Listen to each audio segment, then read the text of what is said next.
There's just absolutely no doubt about it. This Giants offseason has been rough for fans, but it's in particular because of the way things went down, not so much because of if you just like objectively look at the players they brought in and the players that they lost. I think it's actually an okay offseason so far, but the way things have gone have made it really ugly. So we're going to look at the offseason as a whole emotionally, but also practically next. You are Locked On Giants, your daily San Francisco Giants podcast. Part of the Locked On Podcast Network, your team every day.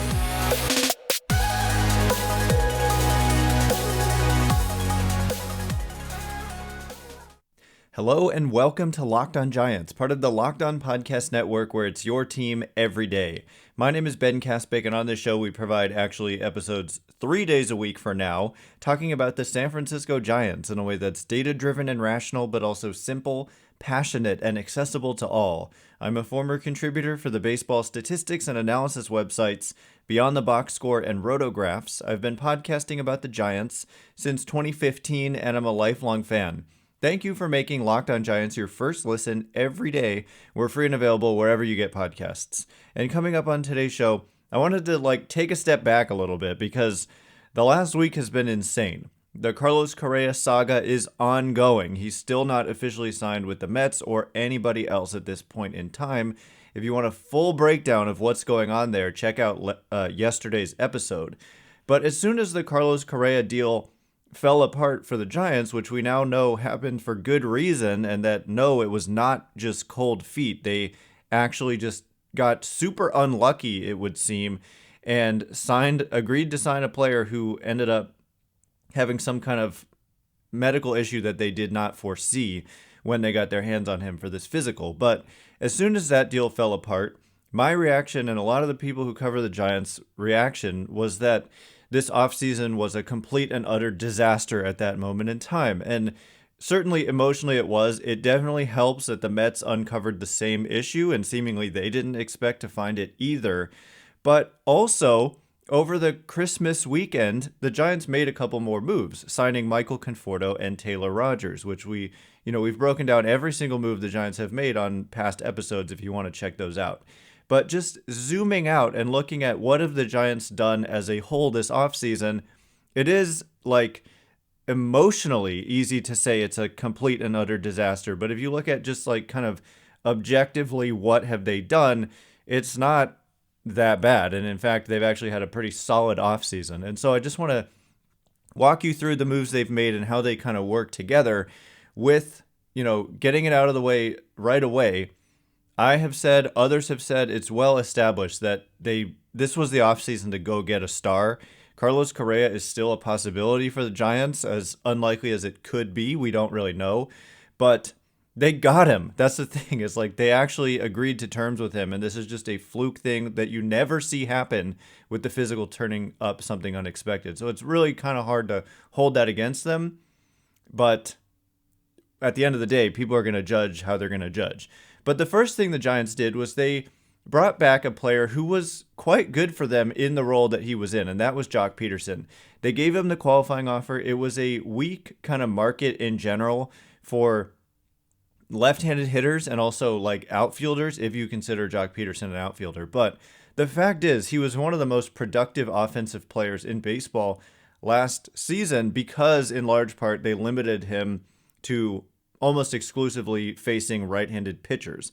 But in that role, he absolutely thrived, hitting .274 with a .353 on base and .521 slugging, which is 44% above average offense by measure of weighted runs created plus, where 100 is league average. He was at 144. So he was, in a lot of ways, one of the more impactful offensive players. I mean, he was the most impactful offensive player for the Giants last year. And so the qualifying offer was perhaps a bit of a, quote, overpay in a one-year situation, but the Giants were willing to do it. That's the kind of strange thing to me, is that the Giants get critiqued when they don't sign players, and then they get critiqued for the contracts that they give to the players that they sign. So you at a certain point, you got to force the issue by making a compelling offer that the player is going to accept. People want to ask about the opt-outs, and we'll get to those other contracts with Conforto and Stripling and Manaea, and people don't like the opt-outs, but hey, that's the deal that got accepted. That's what it took to get the player. And so that's, to me, this was like forcing the issue with Pederson. It's not my money, so why am I going to complain that they brought back a guy who was good for them last year? Defensively, not so good, but with the other additions the Giants made this offseason, it does take Pederson out of an outfield spot. And that's a good thing. So if he's just kind of platooning, most, pitchers in the league are right-handed, so he's going to play most of the time and be in that DH spot, and he's a good one. And so he's back. That was the first move the Giants have made. But let's get into the outfielders next, because this is interesting to me in that they didn't lose any outfielders. It's not like they had a couple of free agents in the outfield and that they replaced those guys with Michael Conforto and Mitch Haniger. Actually, they didn't lose anybody. There's nobody that reached free agency who was a big part of their outfield mix, except, Pederson, who then, like I said, slides to DH. And so by signing Michael Conforto and Mitch Haniger, they're effectively taking playing time away from the some players who were roaming the outfield for them last year. The likes of Luis Gonzalez, who had a hot start but faded in a big way in, the several final months of the season. Lamont Wade Jr., who moves more to the infield seemingly with these signings, less playing time in the outfield for Joc Pederson. And so what are they getting in Mitch Haniger and Michael Conforto? There are a couple of guys who have, to me, legitimate upside to be solidly above average, everyday type players. And they've done it in the past. It's not like I'm just pipe dreaming on that. Mitch Haniger, when he's at his best, just a couple years ago, hit 39 home runs. I'm not saying these players are stars, but I am saying that it's reasonable, like the deals that the Giants gave these players, and also just targeting these players specifically. These are guys who kind of give you, to me, like a floor of average and an upside of, all-star. They've been all-stars in the past. And so I like these players just fine. I think as part of a larger offseason, Mitch Haniger, Michael Conforto, it was important to bring in a couple of guys who could be everyday players. And suddenly, instead of mixing and matching throughout their entire outfield, you've got a couple of guys that they intend to play pretty much every day in the outfield corners. And then it pushes Mike Yastrzemski and Austin Slater into a platoon in center field where they've been pretty effective. Actually, people don't like the platoons, but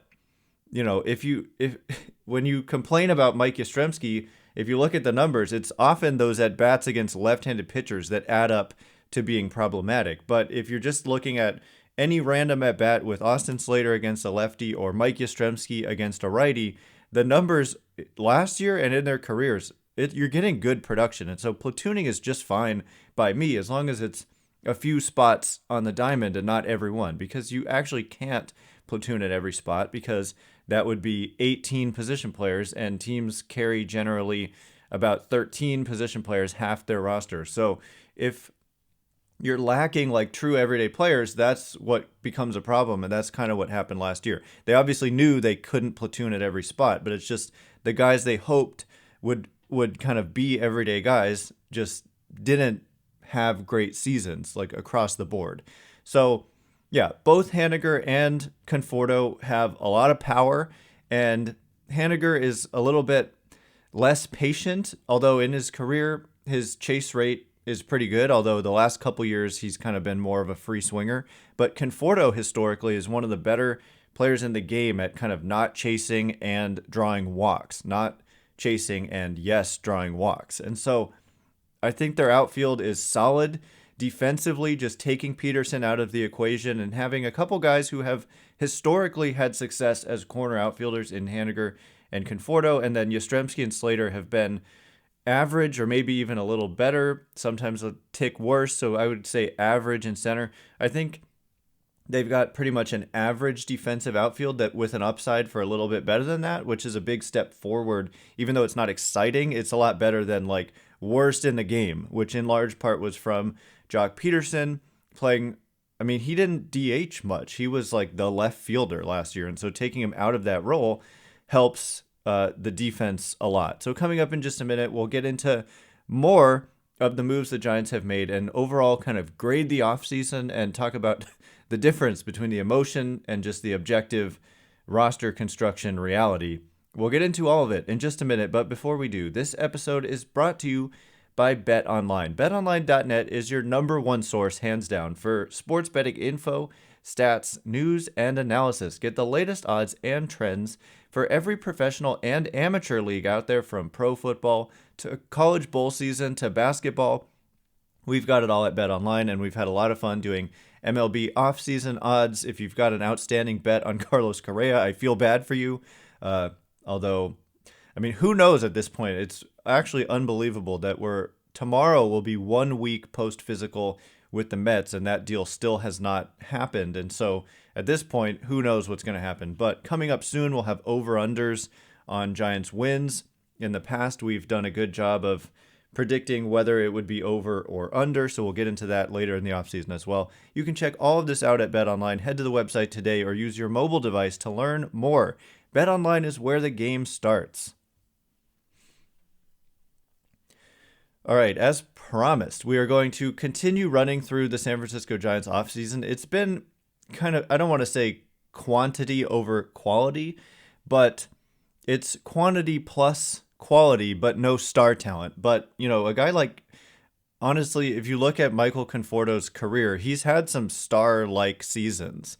He put up close to 5 Fangraphs wins above replacement when he was like 24 years old. In like 109 games he did that.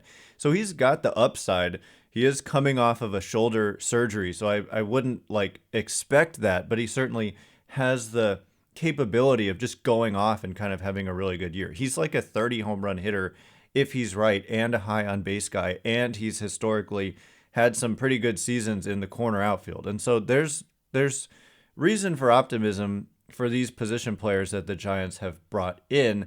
And look, it's December 28th. There's no reason to believe they're done with their offseason at this point in time.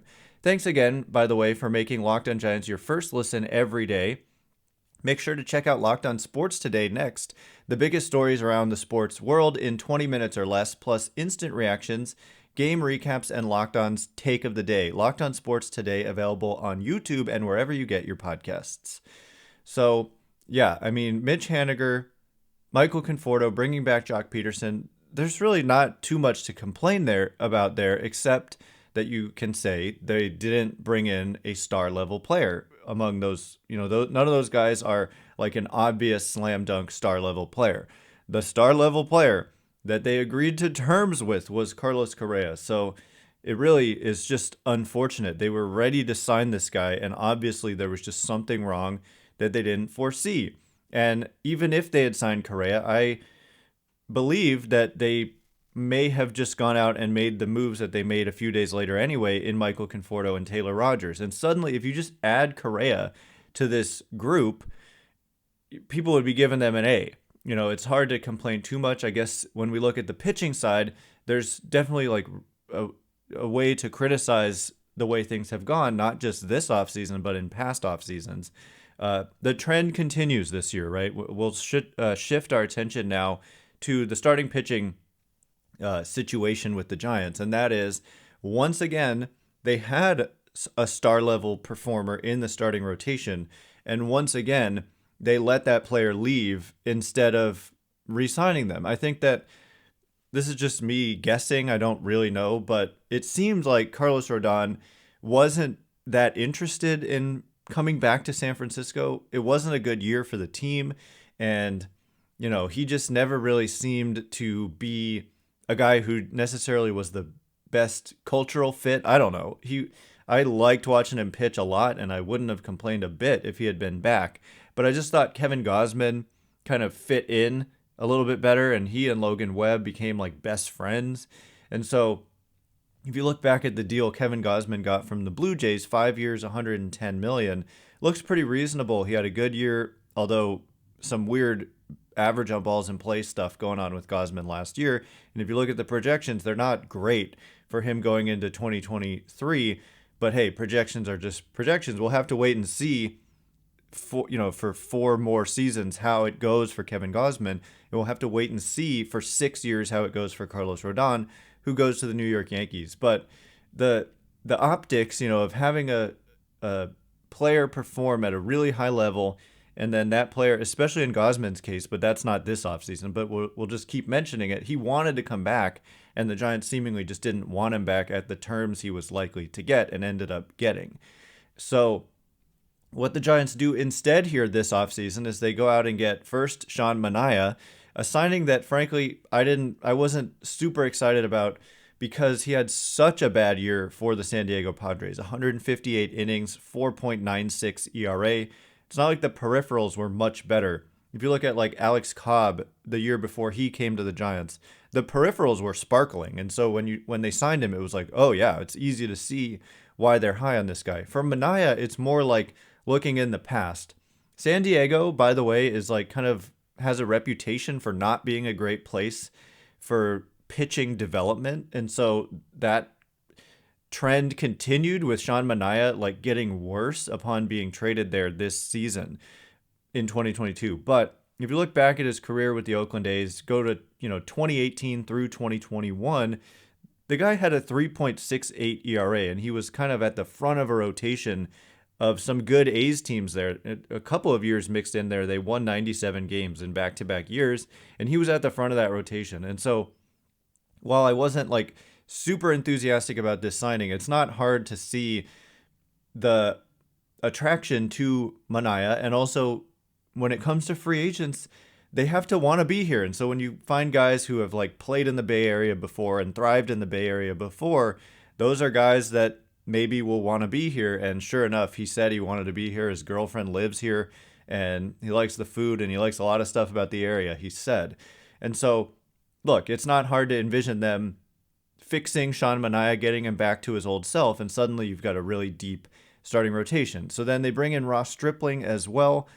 A lot of familiarity from his time with the Dodgers, familiar with Farhan Zaidi, familiar with Gabe Kapler, familiar with Joc Pederson, Alex Wood. So again, it like makes sense, and the players have to kind of want to be here to some extent. And Stripling is kind of the opposite in that he had a really good year with the Toronto Blue Jays. So it is interesting that Manaea and Stripling got the same deals. That just goes to show you that teams don't like evaluate based on single season, most recent season earned run averages. And even the peripherals, like Stripling's peripherals in 2022 were good, much better than Sean Manaea's. And so it is interesting that they got the exact same contract. I'm not like criticizing either one of those contracts necessarily. I'm just saying it's interesting that the differences in performance were so great, and yet they got the same contract. It kind of, I think contracts more so reflect how teams project that you're going to do versus how you've done in the past, especially with the Giants. And so you add these two to kind of a mix of obviously Logan Webb. Alex Cobb had some of the best peripherals in the game last year. And so I'm quite high on Cobb being better if the Giants can be better defensively behind him. But that is one area they haven't really fixed, is the infield defense.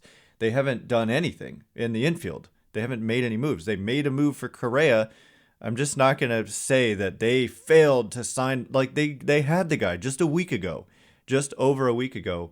It fell apart, and they've got a pivot now. And maybe the pivot is a new deal for Correa that's reworked based on what they found with the medicals. Maybe not. But they did have a deal for an infielder, and that was just, let's give them some time because they thought they had this guy. So anyway, Webb, Cobb, and then it's just deep with Wood, DeSclafani, why am I blanking? Obviously Stripling and Manaea. Oh, and Jacob Junis, and then Kyle Harrison coming in the minors. And they anticipate that Harrison could be really good for them. And you say, Stripling and Manaea don't give you that same upside as a Carlos Rodon, and that's true.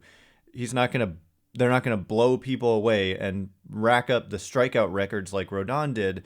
But I think that the upside play comes in the form of Kyle Harrison. And so it is a deep rotation, and it is one that I think could be a strength. And so I'm not going to be too critical, but I understand the optics don't look good when they just let these really good pitchers walk.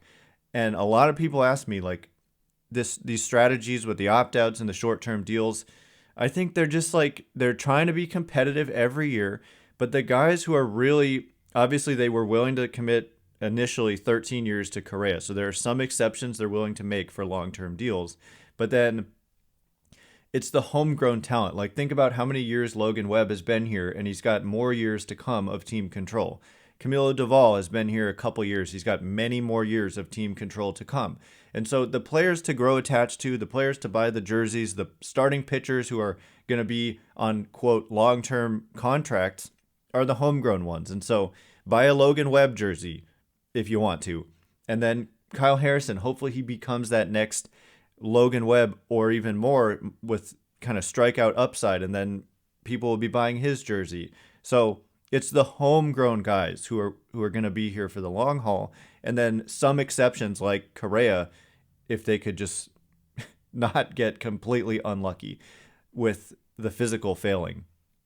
Just bad fortune there. So coming up in just a minute, the other moves the Giants have made, they did upgrade the bullpen with Taylor Rogers, so we'll discuss that and if there's more work to do, and also just the overall grade practically and emotionally in just a minute. But before we get into that, this episode is brought to you by NHTSA. You're hanging out with some friends and putting back a few drinks.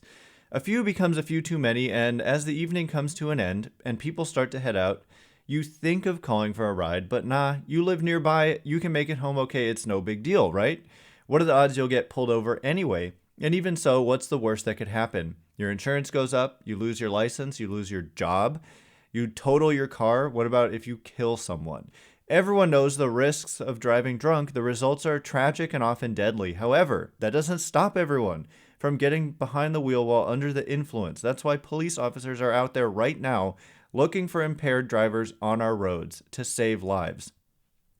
So if you think you're okay to drive after a few drinks, think again. Play it safe and plan ahead to get a ride. It only takes one mistake to change your life or someone else's forever. Drive sober or get pulled over. All right, as promised, just the rest of the moves the Giants made is just one more move at this point. What I think is to come, and just an overall grade at this point as we get close to wrapping up the calendar year, but obviously a lot of time left before spring training gets underway. And no, I actually don't think they're done, and Correa is still out there, so we'll see what happens with that. But the bullpen was a problem in 2022 after being the best in the major leagues by run prevention in 2021. Just goes to show you the volatility of bullpens, but also they haven't invested heavily in the bullpen, and so there's more volatility with the Giants bullpen than there was in some other bullpens that had more established guys. But as we've seen with the likes of Mark Melancon, Armando Benitez, throwing, a way back name there, even established guys can just suddenly fall off a cliff and not be very good anymore. And so what the Giants did here so far, I mean, they made a couple kind of cuts, Alex Young, for example. They bring back some guys through the arbitration process like Scott Alexander, who was good for them last year. Shelby Miller departs, even though he had that really good 4 innings with the Giants in September. He ends up signing with the Dodgers for $2 million, $1.5 million, very cheap deal. But it is a notable, I guess, departure. But what the Giants did, their big kind of acquisition to this point in the bullpen, was they signed Taylor Rogers, the twin brother of Tyler Rogers. And so he was one of the better free agent relievers out there. And he gets a pretty reasonable deal at 3 years, $33 million. If you look at, the contract Edwin Diaz got with the Mets, I'm not comparing Rogers to Diaz, but $100 million over 5 years versus $33 million over 3 years. And even Kenley Jansen, I think he got $32 million over 2 years. Rogers didn't have a great year by ERA, but we're just completely going to look past single season, bloated ERA when the peripherals are good for a reliever. It would be foolish to read too much into the ERA. For Taylor Rogers, he's been one of the better relievers in baseball for a number of years. He has closing experience. He's Tyler's twin brother. It's just a perfect fit and a reasonable contract. It's not enough, in my opinion. I think another bullpen move or two will be made, but it's a good first step in the bullpen. And I thought it was reasonable to kind of target bullpen last as opposed to like being the top priority and signing free agent bullpen arms. It's largely they're going to grow from within in the bullpen. Think of the Camilo Duvals of the world that they knew they had plans on him being good before he even showed up to the majors. And so I think they continue to target the guys they think are going to be good. Think about Cole Waits getting that cameo in the major leagues late last season. I'm interested to see more of him and some other guys on the 40-man. So work to do, but the bullpen, Taylor Rogers is a good first step. But overall, I think they're not done. I think they're going to bring in more bullpen arms. I think Correa is still out there.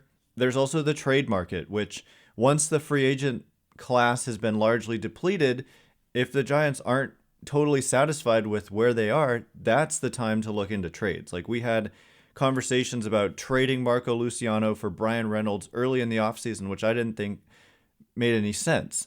And I still don't think it makes the Giants are not in the position where they should be mortgaging future talent for like a shorter term asset in Brian Reynolds, in my opinion. If you can get him without giving up your top guys, that's another story. But of course, the Pirates would want the top guys. Rafael Devers is super interesting because he's a rental. And if the Red Sox cannot extend him, he's someone the Giants could very well have interest in. But that's probably going to play out over the next couple months with the Red Sox making efforts to extend him. So there's still the trade market. Don't lose hope that they could, like, if they get Devers, there's your star, right? And maybe all would be forgiven or forgotten or whatever.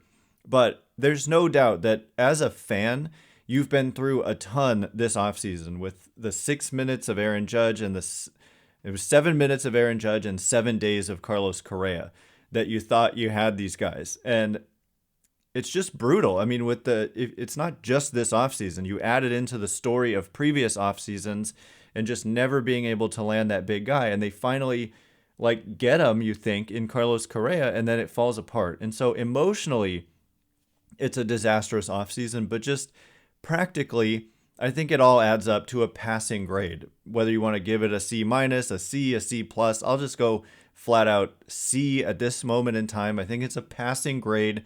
I also do give them credit for signing the guy. I mean, agreeing to terms with Carlos Correa. Obviously, there's an unforeseen medical issue. If the physical had just passed through effortlessly with the Mets, then it would be a little more like, what did the Giants worry about that the Mets weren't worried about? But with the Mets flagging the same exact issue, and they thought it was going to go through smoothly as well, then clearly there's something going on. And so, yes, they do get some credit for agreeing to terms with the guy. They offered him the best deal. Correa quickly pivoted to a team whose offer was $35 million below what the Giants offered. So they were the team willing to go to the highest level financially on Correa, assuming he was fully healthy. They were the team willing to give Judge $360 million before the Yankees upped their offer to that level. And so to those who say they won't spend, they're clearly trying to spend. And they got somebody to agree to their terms, and this fluke freak thing happened. So for me, at this moment in time, it's a passing grade, however plus minus you want to give it. And there's more work to do. If this was the whole offseason, I would probably lower it to at least a C-, but there's still time. And we will eventually give them a final grade, but for now, that's what I've got. So anyway, thanks again for making Locked On Giants your first listen today. Now make your second listen Locked On Sports Today. Peter Bukowski brings you the biggest stories from around the sports world in 20 minutes. Get the analysis and opinions before anyone else with our local and national experts and insiders. Locked On Sports Today, available on YouTube and wherever you get your podcasts. Once again, my name is Ben Kaspick. Check me out on Twitter at Ben Kaspick, Kaspick. If you like this show, please consider rating it or leaving a review. It helps me out a lot, so thanks in advance. And thank you to everyone who's done so already. Can't wait to be with you again one more time this week. We're going to be doing a mailbag, so look out on Twitter for the prompt. Thanks again for listening today. You are now Locked On Giants.